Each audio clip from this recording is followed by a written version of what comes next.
Assalomu alaykum. Bugun 22 sentyabr 2025-yil O'zmilliybank Marhamat BXM tomonidan O'qchi MXF hududida 493-konturga yer maydoni tanlab olinib, ushbu yer maydoni 36 ta fuqaroga biriktirilgan. Ushbu 10 gektarli maydonda bir kontur bir mahsulot tamoyili asosida makkajo'xori, makvak navi ekilgan.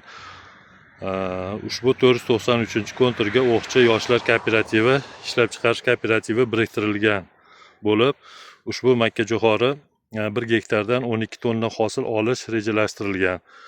1 kilogrammi 5000 so'mdan sotilib, 1 gektar yerdan 60 million so'm daromad olish rejalashtirilgan. Ushbu yer maydoni